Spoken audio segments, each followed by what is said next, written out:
Is this thing on? Welcome back to Big Mouth, and fancy seeing you here in June. I'm very welcome, my friends, and especially my enemies. Come in, sit down, no touching. I don't do the touching. It's really sunny, isn't it? Sorry about that, if you can't see this perfection right here. So are you feeling charitable? Please smash the subscribe button and the like button, and please do follow me on Twitter at Movies TV Mad. Right, we are going to start off with reading some quotes because I think this is really, really important. It is a massive morning, a massive day. If you are a fan of the DCEU, Zack Snyder's DCEU, the Snyderverse, right? This album of trailers I'm playing you, I titled it the Snyderverse. That's how happy I am because we are literally getting it all back. But first of all, let's read some of these quotes, some exciting and controversial things going on right now. So, this is from Sarah Aubrey, head of original content at HBO Max. You made a big splash with the announcement that you'd be releasing Zack Snyder's director's cut of Justice League. Should other filmmakers expect, or will they demand the same treatment? A very passive-aggressive question, by the way, but typical of these people. I don't worry about it opening up a Pandora's box. It's not going to be one size fits all. As for the Snyder Cut, I think it's already a success given the press we've had around it. Wow, that's just brilliant. I love that. I love that quote because look, intelligent people know how to answer these questions. These people are scum. These journalists are scum. And they're so butthurt that Zack Snyder's getting his justice. The hero of the story wins, just like Luke Skywalker does at the end of Star Wars A New Hope. But these people don't like good people, simple as that, because they are not good people. But never mind about that. This is how you answer journalists if you ever become successful, by the way. You take their question, you don't get angry, you shove it down their throat. First of all, she says basically it's not one size fits all. Of course not. Just because you've granted one of these things, and this is a unique situation, right? So, and then he dares to ask, do you think it's going to be a success? Because they think they can attack it on its success or failure. But then in reality, they're not even going to really know, right? Because this isn't the box office. There's no measuring how many people are going to come in and watch this, right? So she says, well, I think it's already a success with all the press we've got around it. 30 plus million subscribers for HBO Max. I've heard 75% of these subscribers are through the announcement of Zack Snyder's Justice League. Very, very exciting stuff. Very exciting. And it's a success. This announcement has changed everything for Warner Brothers and this platform. The ordering of Zack Snyder's Justice League isn't by Sarah or anyone else that's in charge of HBO Max. This came right at the very top, not just at Warner Media, but at AT&T. They heard about what happened. They didn't like what happened. They saw there was a fandom, there was a movement, there was money to be made out of this. This is where the future is in Zack Snyder's version of the DCEU, and they know it's a win-win situation. They know it's controversial. They know he is controversial with the storytelling decisions he takes, but they're willing to take that gamble. So brilliant, brilliant Sarah Aubrey for saying that. I love that, by the way. So here's a tweet from Shiraz Faruqi. I think I've got that right. Now, he is a journalist. He writes articles for Screen Rant, and I think he does for other platforms as well. Big supporter of them, Zack Snyder's DCEU. This is what he had to say. All I can say for now is the roadmap for the DCEU is clearer than it's been in years. If you love DCEU characters, actors, you're going to be happy with upcoming projects. You all know I don't hint unless I'm sure. Wink emoji. Note, doubt anything happening tonight, but eyes open to future. Interesting. Note, I am not affiliated with other teasers on your timeline, but awesome seeing fan excitement for DCEU return to 2016 levels. Theories from back then find themselves coming back in 2020. Funny how time works like that. Yeah, brilliant, brilliant, brilliant.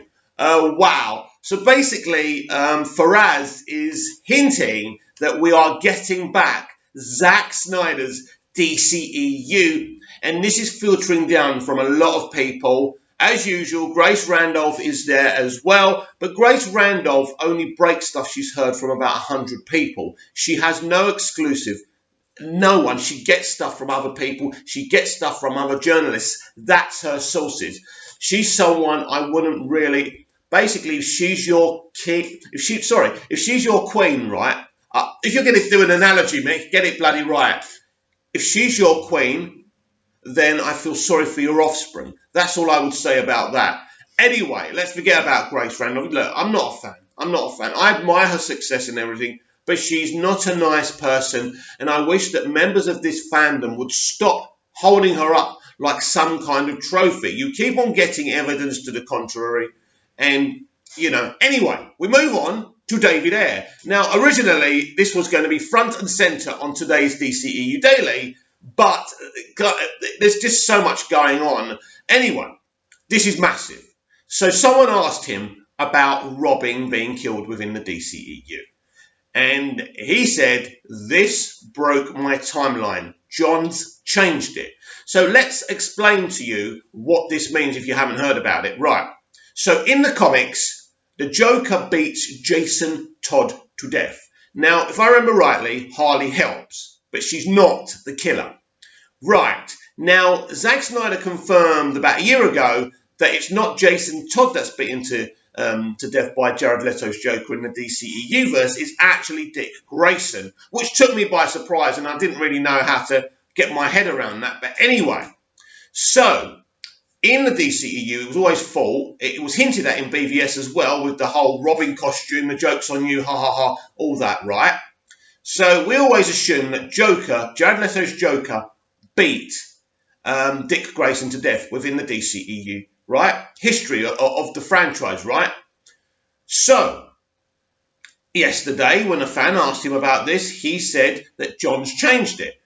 Jeff Johns wanted to put in that it was actually Harley Quinn that killed Dick Grayson and not the Joker. I think I've got that right. There are a few versions of this, people trying to translate what David said. So why is David being so blatant and so honest and throwing the truth bombs? He has no NDA, that's clear. But I tell you, the only way someone in the entertainment industry is so brutal and so honest is because they are back in the game. And this very thing is evidence that the Snyderverse is back, that Zack Snyder has the keys to the kingdom. But now official announcements haven't been made. But Farouk, sorry, I forgot his name now. Shiraz Farouki said, sorry. But so excited I can't get my words out this morning. Really is. It really is so awesome and exciting, isn't it? But yeah, you can take it from me and the other people saying it, and it is trickling down in the media now. The main access media ain't going to talk about this till they have to, because this is really bitter for them. They just don't want to go there right now. But Zack Snyder has been put in place to run the DCEU again, right? 2 weeks ago, when Zack Snyder's Justice League was announced, I thought there would be an HBO Max side and there will be a cinematic universe side. This is really, really interesting now. So, is Zack Snyder actually in charge of the whole thing, or is he running it with Walter Hamada? I would think that Walter is going to remain in the executive role, the leadership role, and he has done some great things. The idea of the Joker movie, I know it was Todd Phillips' idea, but Walter had to green light that. He could have said no straight away. I know people said, they didn't want to do it. Look, it was one of those things where they had to consider it. But ultimately, to his credit, Walter Hamada said yes, right? So I can see Walter Hamada and Zack Snyder at the top level working together, and I can see that being a great partnership. Now, back to David Ayer and Jeff Johns and that situation. Look, I have been one of Jeff Johns' greatest supporters in the DCEU fandom, and I know that's not a popular place to take or a popular chair to sit in. I admire him as a comic book creator. He wrote some great stuff for Smallville. The man's a genius. And he's a DC fan, and I like him. But as I've said before, it was done to put him in charge in this situation where you did have Zack Snyder's vision and David Ayer's vision. Who's in charge here? Zack Snyder, David, who was in charge? Zack Snyder, Jeff Johns, was it both of them? Nobody knew. They were both pulling in different directions. It was never going to work. And I think a lot of people are saying this on Twitter as well, saying, Jeff Johns isn't a bad guy. He's just got a different ideology to Zack. And that's it. And now he can do his thing because he's got a platform on HBO Max with the Green Lantern TV series as well. And good luck to him. He's got a great mind. And nobody knows Green Lantern like Jeff Johns does. So that's exciting. Look, it's all in the past. But what I'm saying to you is the very reason that David Ayer is being so outspoken is because Zack has got the keys to the kingdom. So this is very exciting. So if Shiraz Faruqi is correct, we are going to get some Snyderverse projects announced very, very quickly. And Ben Affleck's Batman project is certainly going to be one of them. David Ayer's cut of the Suicide Squad is going to be another. Look, we're in very interesting times. But is this merely Zack Snyder being on the HBO Max side of the DCEU, or are other projects going to be cancelled? This is what I say. I find this whole thing intriguing. What are they going to do, right? So there's no way Matt Reeves' The Batman trilogy is going anywhere. There's no way that The Rock's Black Adam is going anywhere, or Shazam, or all of that. Shazam was very popular with the consumer. It didn't make great money, but it made good money, and that's cool for them. It's just something. And a great franchise and a great business has the big hitters and the small kind of medium hitters, right? And that's fine as well. So I'm not suggesting that those things are going anywhere. But something very, very interesting happened about a week before Zack Snyder's Justice League was announced. And that big thing was when they announced that Supergirl was being scrapped and the studio were focusing on Superman. That says a lot. Focusing on Superman, not just for individual movies, but making him front and center of this universe as he was when Man of Steel was released. That was the plan. It was Zack Snyder's plan. Superman is front and center of Zack's kind of 5-6 picture arc, right? That's back on the table. So you could say from the moment Humberto Gonzalez broke that the Supergirl movie was being shelved, you could say that Zack Snyder was running the DCEU, creatively at least, right? I think that's the watermark. That's the moment. That's the moment it happened. And wow, the noises we're hearing, and, he's back. And you have to wonder, how did this decision come to be? Well, we have to be credited for making it happen. We didn't make the decision, but we fought hard. The campaign that were run by RT Snyder Cut and, the big hitters in the fandom. And, the organisers of, the events and the banners weren't the people that you hear about who have got YouTube videos. No, they helped spread the word because they have a big platforms. But it's not them. It's not the people who are arguing, acting like big babies on Twitter, right, and bullying each other. It's not them. No, it's people you don't know about. They're the organisers. They're the ones that helped put Zack back in this prime position. So congratulations and well done to people who don't want their names up in lights. I congratulate you, and I congratulate you for not being arse-hats as well. Anyway, right, so that's brilliant. So this movement, us the fans, made this happen. But how did this happen politically within Warner Media and AT&T and HBO Max? It's simple. From the moment I told you this at the time. I told you when Ann Sarnoff came in, and none of you were listening to me. You were going off to the YouTubers with 50k or 100k doing 3-minute videos, right? And I do daily. I do something a bit more for you. We really delve deep, don't we? I think we do anyway. And I don't want to rush. I want to take my time with my videos. I want to spend 15 to 30 minutes a day with my subscribers. I think you deserve that for the effort, for coming in to watch the videos, and supporting my platform. And I thank you for that. So we deserve to have long chats with each other, don't we? Don't we, right? So I told you when Ann Sarnoff took over that she was going to look into every situation that had gone on at Warner Brothers before she arrived. And I said the Snyder Cut was something she was looking into. She was running an investigation, right? And she ran her investigation. That's what AT&T wanted. She took her findings to AT&T, and they were not just shocked and disappointed.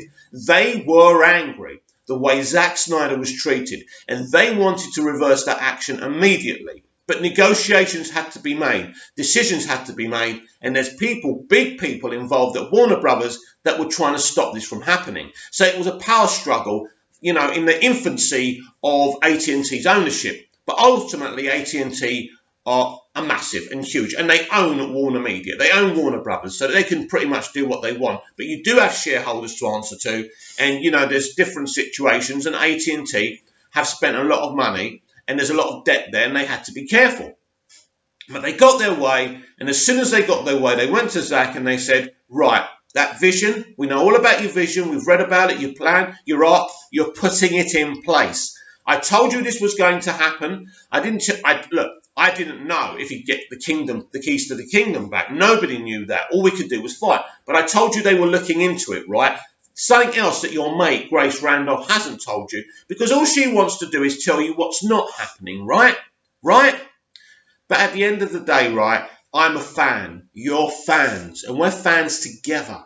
And we're lifting each other up. And it's a beautiful thing. And I thank you for lifting me up, right? Because it's really important. And when people find me on other social media platforms and say, I love your videos. I love what you have to say. I love you. Do you know how much that, for a guy who didn't have one friend at school, not one friend at school, people telling me they like me, right? And I get a lot of people on the internet telling me they don't like me, and that's perfectly fine. Those people get silenced. I'm not interested. It's not that I don't want to hear any criticism. I think our critics can help us, and I think critics are one thing, but people who want to bash you into the ground for no specific, get the word out, no specific reason, right? Are not good people and are not worth listening to. So when you lot find me and say, I love your videos, it means a hell of a lot, especially if you've actually taken the time to watch the videos. So look, as I say, massive. But David Ayer wouldn't be coming out speaking so candidly if Zack wasn't the boss again, right? He wouldn't. You just wouldn't do it. You'd be too scared, right? So he's definitely getting his cut, but they're pushing it.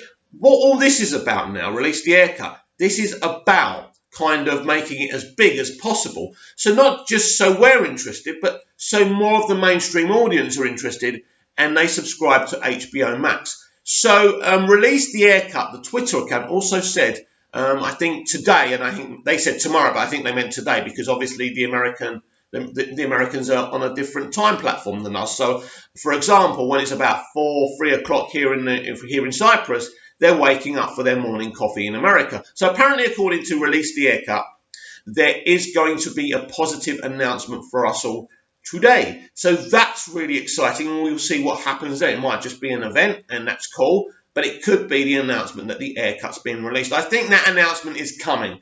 I think it's reached kind of the pinnacle it can reach, and I don't think they can wind us up about it anymore. It's been a very successful kind of mini event since Zack Snyder's Justice League has been announced. It was good to get our teeth around something else, and I think now this fandom and this movement is always looking for the next thing to champion. Do you know what? In a kind of it's nothing to do with the DCEU actually, so I hope I don't lose your attention. But Alita, I've seen Alita and I love Alita. And there's been this fandom fight to get an Alita sequel. And it's interesting because there is a political kind of undertone to Alita, not in the film, but to the kind of people who actually like it. And they're trying to petition Disney to kind of greenlight a sequel.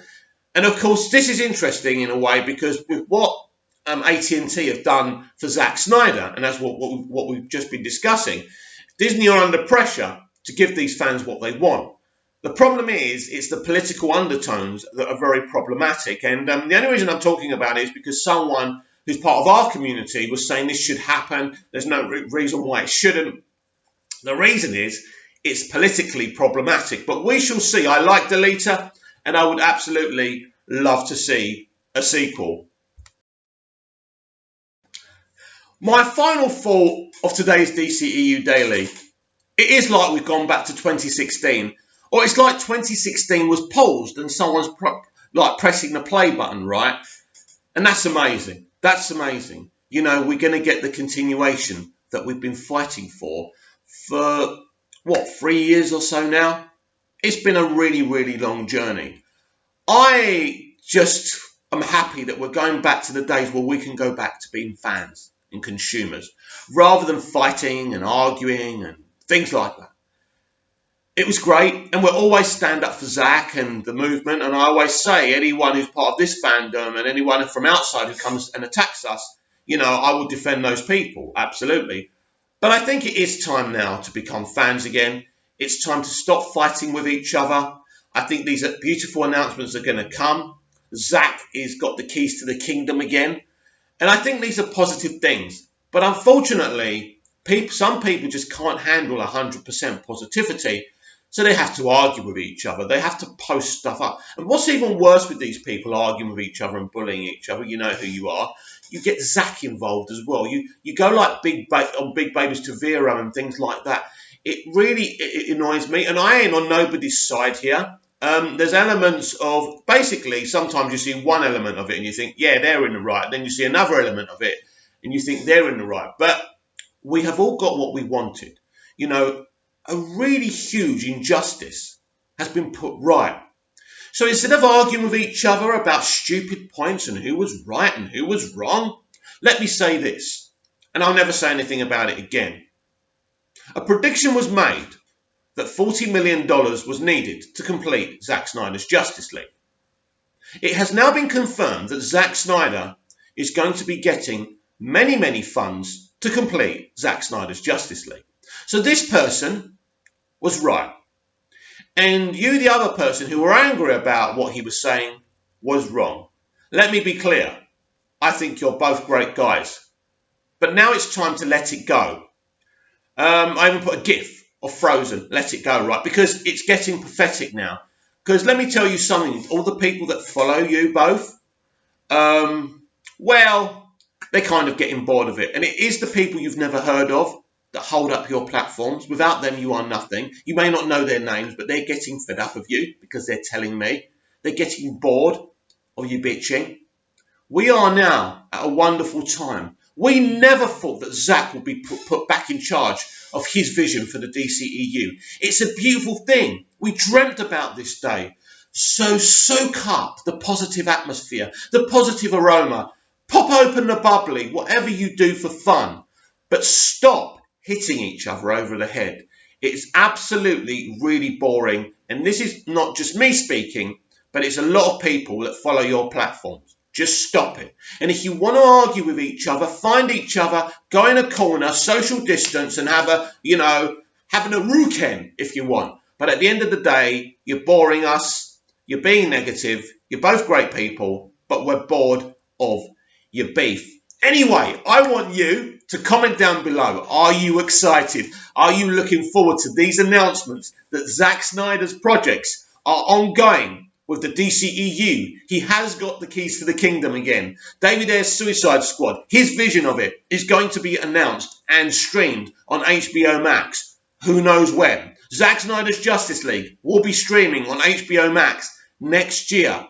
And what else will be announced? Will Zack Snyder ever get a DCEU cinematic film again? I don't know about that, but we are in very, very exciting times. So stay safe, be awesome, and I'll be back tomorrow for even more DCEU Daily. See you again soon.